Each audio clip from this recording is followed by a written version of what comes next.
تو دیکھتے ہیں کہ یہ درخواست جو ابھی جنگری صاحب نے دائر کی ہے اس ہفتے رواں ہفتے اب 23 ستمبر کو نکال کے کس تاریخ کو سماعت کے لیے مقرر ہوتی ہے. اب 24 ستمبر کا دن بچا ہے, 25 ستمبر کا دن بچا ہے اور 26 ستمبر کا دن بچا ہے رواں ہفتے میں. تو دیکھتے ہیں کب اس درخواست کی فکسیشن کا جوڈیشل بینچ جو ہے وہ فیصلہ کرتا ہے. اس کے علاوہ ناظرین, آج عمران خان صاحب کے وکلاء نے جو GHQ راولپنڈی حملہ کیس ہے جس میں عمران خان صاحب بھی ایکیوز ہیں, پاکستان تحریک انصاف کے دیگر رہنما بھی ایکیوز ہیں, آج اس کیس میں تحریک انصاف نے پھر بائیک آؤٹ کیا اور جج صاحب سے بھی کہا کہ ہم بائیک آؤٹ کریں گے. لیکن جب بائیک آؤٹ کی دھمکی جج صاحب کو دی گئی تو جج صاحب کا جواب کیا تھا؟ اس جواب پہ آنے سے پہلے ناظرین, PTI کے عمران خان کے وکلاء نے عدالت سے یہ کہا کہ ایک تو جو گزشتہ ہیرنگ ہوئی تھی 19 ستمبر کو, اس کی جو عدالتی کارروائی ہے اس کی CCTV فوٹیج فراہم کی جائے. دوسرا کہا گیا کہ جو عمران خان کو ویڈیو لنک پہ ان کی حاضری کو یقینی بنانا ہے, ہم عدالت کے 19 ستمبر کے فیصلے کو Lahore high court Rawalpindi bench میں چیلنج کرنا چاہتے ہیں, تو جب تک لاہور ہائی کورٹ سے فیصلہ نہ ہو جائے آپ عدالتی کارروائی کو آگے نہ بڑھائیں, عدالتی کارروائی کو یہیں روک دیں فوری طور پہ. تو جج صاحب نے کہا کہ آپ کو حق حاصل ہے, آپ کا قانونی رائٹ ہے, آپ کو اگر فیصلہ پسند نہیں آیا ویڈیو لنک پہ عمران خان صاحب کی حاضری کا, آپ اس فیصلے کو قانونی سائٹ پہ ایپلیٹ فورم پہ Lahore high court Pindi bench میں چیلنج کر سکتے ہیں. لیکن جب تک مجھے لاہور ہائی کورٹ سے کوئی آرڈر نہیں آئے گا نا اس عدالتی کارروائی کو روکنے کا, میں اس عدالتی کارروائی کو روک نہیں سکتا. میں عدالتی کارروائی جاری و ساری رکھوں گا.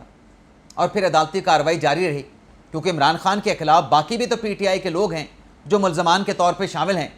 آج کی عدالتی کارروائی میں جو پراسیکیوشن کے 119 گواہ ہیں,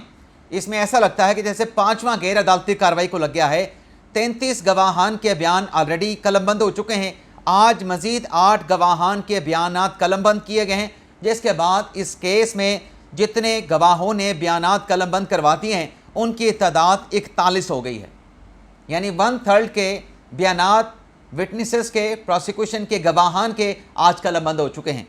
اور عدالت نے آئندہ تاریخ جو کہ 27 ستمبر کی دی ہے, پروسیکیوشن کے مزید گواہان کو عدالت نے طلب کر لیا ہے. اور آج جو گواہان بیان قلم بند کروانے کے لیے آئے تھے اس میں پیمرا کے آفیشل تھے, FIA کے آفیشل تھے, PID کے آفیشل تھے, اسسٹنٹ کمشنر بھی ایک تھے, وزارت داخلہ کے آفیشل تھے, جنہوں نے نہ صرف اپنا بیان قلم بند کروایا بلکہ بیان ریکارڈ کروانے کے ساتھ ساتھ وہ اپنے ساتھ کچھ رپورٹس بھی لے کے آئے تھے. وہ رپورٹس بھی بطور شہادت, بطور ثبوت GHQ راولپنڈی حملہ کیس میں انہوں نے عدالت میں جمع کروائیں. اس کے بعد ناظرین, اس کے ساتھ ناظرین, جو عمران خان صاحب کی لیگل ٹیم تھی ان کا عدالت میں یہ کہنا تھا کہ عمران خان کو لیگل اپنا ویڈیو لنک کے ذریعے پیش کرنا عدالتی کارروائی کا مذاق ہے, قانون کا مذاق ہے. آپ کھلی عدالت میں اس کیس کی سماعت کریں, ہم اس پہ آنکھیں بند نہیں کر سکتے. جج صاحب نے کہا جائیں, میرے آرڈر کو آپ Lahore high court Pindi bench میں چیلنج کر دیں. ست بسم اللہ, وہاں سے حکم امتناع آیا تو میں عدالتی کارروائی کو یہاں پہ روک دوں گا. اس کے علاوہ آج اڈیالہ جیل کے باہر پاکستان تحریک انصاف نے عوامی عدالت لگائی. عوامی عدالت میں پاکستان تحریک انصاف کے پنجاب اسمبلی کے 25 سے 30 ارکان موجود تھے, 150 سے 200 کارکنان موجود تھے. اب ناظرین, یہ جو عوامی عدالت لگانے والے ہیں اڈیالہ جیل کے باہر, تحریک انصاف تو پارلیمنٹ سے ریزائن کر رہی ہے, پارلیمنٹ کی کمیٹیوں سے مستعفی ہو رہی ہے, تو آپ جا کے اڈیالہ جیل کے باہر عوامی عدالت, عوامی اپنا اسمبلی, پارلیمنٹ آپ لگا رہے ہیں. جو آپ کو ایک پارلیمنٹ ملی ہوئی ہے, جو اسمبلی ملی ہوئی ہے, وہاں پہ جا کے سارا کچھ ایجیٹیٹ کریں نا, آپ کے پاس کانسٹیٹیوشنل رائٹ ہے. وہاں پہ نہیں کرنا, وہاں پہ جا کے کرنا ہے. چلیں کر لیں. اب ناظرین آتے ہیں باقی خبروں کی طرف. خابر مانیکا جس پر پاکستان تحریک انصاف کے وکلاء نے عدالتی احاطے میں تشدد کیا, جس پر FIR کا اندراج اور پھر چلان داخل عدالتی کارروائی کا آغاز ہوا تھا, آج جج طاہر عباس سپرا صاحب نے اس میں ملزمان جو کہ دونوں وکیل ہیں پیش نہیں ہوئے. عدالت نے ملزمان کی عدم حاضری پر کیس کی سماعت کو 29 ستمبر تک تو ملتوی کر دیا, لیکن ساتھ میں کہا کہ آئندہ سماعت پہ جو ملزمان ہیں انہیں چلان کی نقول دی جائے گی, اور جو آئندہ سماعت پر تاریخ دی جائے گی اس روز خابر مانیکا پہ تشدد کے جو ملزمان ہیں ان پہ فرد جرم بھی عائد کی جائے گی. علی امین گنڈا پور کی بات کر لیتے ہیں. ناظرین, علی امین گنڈا پور صاحب جنہیں آج اسلام آباد کی ڈسٹرکٹ عدالت میں اسلحہ شراب برآمدگی کیس میں پیش ہونا تھا, لیکن جج صاحب کی عدم دستیابی پہ کیس کی سماعت کو کل 24 ستمبر تک ملتوی کر دیا گیا. لیکن جج صاحب نے علی مین گنڈاپور کے اریسٹ وارنٹ جو تھے ان کو برقرار رکھا کہ اریسٹ وارنٹ جو ہے واپس نہیں ہوں گے. کل گنڈاپور صاحب سیکشن 342 کا بیان قلم بند کروانے کے لیے ذاتی حیثیت میں عدالت میں پیش ہوں. لیکن گنڈاپور صاحب جو ہیں کل عدالت میں آتے نہیں آتے، لیکن پشاور ہائی کورٹ چلے گئے. پشاور ہائی کورٹ میں علی مین گنڈاپور کے وکلاء نے ان کی حفاظتی ضمانت میں توسیع کے لیے عدالت سے رجوع کیا، اور پشاور ہائی کورٹ نے گنڈاپور کی جو حفاظتی ضمانت ہے یا راہداری ضمانت ہے اس میں 3 ہفتوں کی توسیع کر دی. نہ صرف 3 ہفتوں کی توسیع کی، بلکہ الیکشن کمیشن نے جو اثاثہ جات اور نامینیشن پیپر میں غلط بیانی کے معاملے پہ گنڈاپور کو نوٹس کیا تھا، الیکشن کمیشن کو بھی علی مین گنڈاپور کے خلاف کارروائی سے روکتے ہوئے 14 روز میں الیکشن کمیشن سے جواب مانگ لیا ہے. اس کے علاوہ ناظرین، جو ملٹری کورٹ کے فیصلے کے خلاف حسان نیازی نے لاہور ہائی کورٹ سے رجوع کیا تھا، لاہور ہائی کورٹ کے 2 رکنی بینچ جس کی سربراہی جسٹس شہباز رضوی صاحب کر رہے تھے، فیصل صدیقی صاحب حسان نیازی کی طرف سے دلائل دے رہے تھے جس میں یہ کہا گیا کہ حسان نیازی کی جو ملٹری کورٹ میں کسٹڈی دی گئی وہ ایس ایچ او نے دی، جبکہ باقی لوگوں کے جو کسٹڈی ملٹری کورٹ کو دی گئی وہ عدالت سے مانگی گئی تھی. تو یہ ملٹری کورٹ کو کسٹڈی دینے کا فیصلہ ہی غلط تھا. عدالت نے اس پہ کیا یہ ہے کہ دلائل سننے کے بعد کیس کا جو فیصلہ ہے اس کو محفوظ کر لیا ہے کہ جو اعتراضات حسان نیازی کی درخواست پہ لگائے گئے ہیں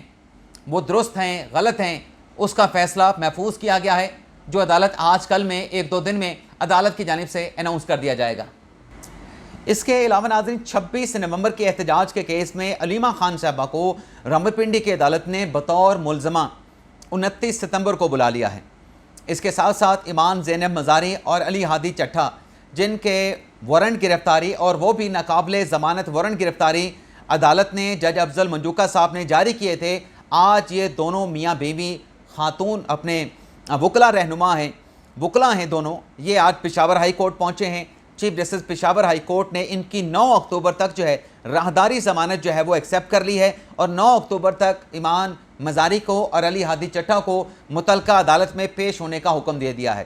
جب ناظرین پشاور ہائی کورٹ میں اس کیس کی سماعت کا آغاز ہوا تو جج صاحب نے پوچھا chief justice Peshawar high court نے کہ کیا دونوں جو پٹیشنر ہیں یہ وکلاء ہیں، جس پر ان کے وکیل نے کہا کہ بالکل ایمان مزاری اور علی ہادی چٹھا وکیل ہیں اور بنیادی حقوق کے حوالے سے ایکٹیوسٹ بھی ہیں. جج صاحب نے پوچھا کہ کیا ایف آئی آر کے اندراج کے بعد یہ دونوں پٹیشنر جو ہیں اپنی زندگی میں پہلی مرتبہ پشاور آئے ہیں، جس پر ان کے وکیل نے کہا کہ بالکل دونوں وکلاء رہنما جو ہیں جو کہ میاں بیوی بھی ہیں وہ پہلی مرتبہ پشاور آئے ہیں پشاور ہائی کورٹ سے راہداری ضمانت حاصل کرنے کے لیے. تو جج صاحب نے chief justice Peshawar high court نے 9 اکتوبر تک ان کی جو راہداری ضمانت تھی اس کو ایکسیپٹ کر لیا. اس کے علاوہ ناظرین ڈکی بھائی جنہیں گرفتار کیا گیا تھا مالیاتی فراڈ میں، اب جو این سی سی آئی ہے اس کے ذرائع کا یہ کہنا ہے کہ یہ صرف غیر ذمہ داری کا کیس نہیں، یہ مالیاتی فراڈ کا کیس ہے اور اس میں تحقیقات کا جو دائرہ ہے اس کو وسیع کیا جا سکتا ہے. اب ڈکی بھائی جن کا بار بار جسمانی ریمانڈ لیا گیا لیکن بعد ازاں عدالت کی طرف سے ان کو فزیکل ریمانڈ سے کی جو استدعا تھی مسترد کرتے ہوئے جوڈیشل ریمانڈ پہ بھجوا دیا گیا تھا، تو ڈکی بھائی نے پھر ضمانت کے لیے عدالت سے رجوع کیا تھا، لیکن ان کی جو ضمانت تھی وہ ضمانت جو ہے عدالت کی جانب سے ان کو نہیں دی گئی اور عدالت نے جو ضمانت درخواست تھی اس کو مسترد کر دیا، کیونکہ عدالت میں پروسیکیوشن نے کہا کہ ملزم کی ضمانت نہیں دی جا سکتی، یہ مالیاتی فراڈ کا کیس ہے اور ملزم سے اب تک جو ہے وہ 3 لاکھ جو ڈالرز ہیں وہ بھی برآمد کیے جا چکے ہیں. 17 اگست کو ڈکی بھائی کو گرفتار کیا گیا تھا. تو اس کا مطلب یہ ہے کہ عدالت کے فیصلے کے بعد ضمانت درخواست مسترد ہونے کے بعد ڈکی بھائی کو ایپلیٹ فورم پر رجوع کرنا پڑے گا، اور جب تک ایپلیٹ فورم پہ کسی بھی ایپلیٹ فورم سے ان کی ضمانت ایکسیپٹ نہیں ہوتی ہے ڈکی بھائی کو جیل میں رہنا پڑے گا. لیکن یہ جو کچھ ڈکی بھائی کے ساتھ ہو رہا ہے اس میں مزید یوٹیوبرز کے نام بھی آ سکتے ہیں، لیکن یہاں پہ ناظرین یہ میں کہنا چاہوں گا کہ جن سوشل میڈیا ایپس کی بات کی جاتی ہے، جن گیمبلنگ ایپ کی بات کی جاتی ہے، اس کی اگر پروموشن میں ڈکی بھائی نے کردار ادا کیا تو ان ایپس کی پروموشن میں کچھ اور بھی پاکستان کی نامور شخصیات ہیں، بڑی بڑی شخصیات ہیں، طاقتور شخصیات ہیں. تو قانون کا جو ہاتھ ہے اگر وہ ڈکی بھائی کے گریبان پہ گیا ہے، ڈکی بھائی کو کالر سے پکڑ لیا گیا ہے، تو باقی جن لوگوں نے ان گیمبلنگ ایپ کی پروموشن کی ہے اور ان گیمبلنگ ایپ کی پروموشن میں ان لوگوں کو، ان نامور شخصیات کو دیکھ کے پاکستان کے شہریوں نے اگر اپنے کروڑوں ارباں ہار روپے لٹایا ہے تو پھر ان لوگوں کے خلاف بھی کارروائی ہونی چاہیے. صرف ڈکی بھائی کو نشانہ نہیں بنانا چاہیے, باقی جن لوگوں نے اپنے اس قسم کی وہ کی ہیں پروموشنز کی ہیں, پھر ان کو بھی اس انکوائری میں, اس تحقیقات میں, اس قانونی کارروائی میں انہیں بھی اس کا جو ہے وہ حصہ بنایا جانا چاہیے. باقی پاکستان اور سری لنکا کا ایشیا کپ کا جو میچ ہے, جب آپ ولاگ دیکھ رہے ہوں گے تو یا تو شروع ہونے والا ہوگا یا پھر شروع ہو چکا ہوگا یا پاکستان کے میچ کا اختتام ہو چکا ہوگا, پاکستان سری لنکا کے میچ کا. تو میری تو نیک تمنائیں پاکستانی ٹیم کے ساتھ ہیں, دعائیں ہیں کہ پاکستان سری لنکا کے خلاف اس میچ میں کامیابی حاصل کرے. اجازت چاہتے ہیں ناظرین, اللہ حافظ.